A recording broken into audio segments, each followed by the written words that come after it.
ঘোরাঘুরি করতে কার না ভালো লাগে বলেন? আমি তো একটু বেশি পছন্দ করি। তাও যদি হয় দূরে কোথাও ঘুরতে যাওয়া, তাহলে তো আর কথাই নেই। কোনো রকম প্ল্যানিং ছাড়াই আমার হাজবেন্ড বলতেছে আমাকে নিয়ে ঘুরতে যাবে। আমি তো অনেক বেশি খুশি হয়ে গেলাম।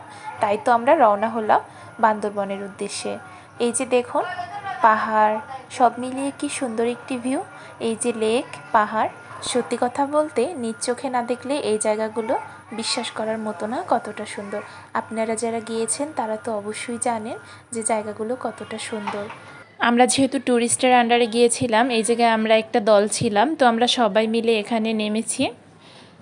এই যে দেখুন, এখানকার বাচ্চাগুলো কতটা বেশি দুষ্ট, তারা এরকম করে ঝর্ণার পানিগুলো বেয়ে বেয়ে নামছিল। তো এই যে দেখুন কতটা প্রবল বেগে ঝর্ণার পাছে।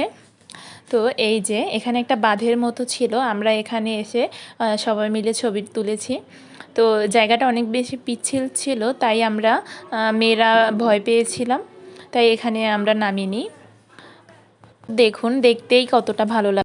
তো তারপর আমরা আবার একটি জায়গা চলে আসলাম, এখানে আমাদেরকে ঘোরানোর জন্য নামিয়েছিল। তো দেখুন কতটা সুন্দর ছিল জায়গাটা। এখান থেকে মনে হচ্ছিল মেঘগুলো হাত দিয়ে ধরা যাবে, নিচ থেকে পাহাড়গুলো দেখা যাচ্ছিল, গাছগুলো এতটা ছোট ছোট মনে হচ্ছিল যে ঘাসের মতো লাগছিল। তো আমরা এতটা উঁচুতে ছিলাম। তো এরপর আমরা নীলগিরি চলে আসি।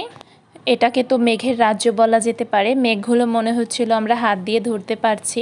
তো এখানে আমরা কিছু ফটোশ্যুট করে নিই সবাই মিলে। তো নীলগিরি আমাদের ঘোরাফেরা শেষ হলে আমরা চলে আসি চিম্বুক পাহাড়ে। তো এই যে নবচত্বর চিম্বুক পাহাড়, এখানে এই যে দেখুন ভিউটা কতটা সুন্দর, এখান থেকে পাহাড়গুলো খুব কাছ থেকে দেখা যাচ্ছিল। তো এরপর আমরা চলে আসি। তো প্রাকৃতিক দৃশ্য দেখতে দেখতে আমাদের ঘোরাফেরা শেষ করে আমরা আবার বাড়ির উদ্দেশ্যে চলে আসি। জানি না আপনাদের মাঝে কতটুকু তুলে ধরতে পেরেছি, ভুল ত্রুটি ক্ষমা করে সবাই আমার পাশে থাকবেন।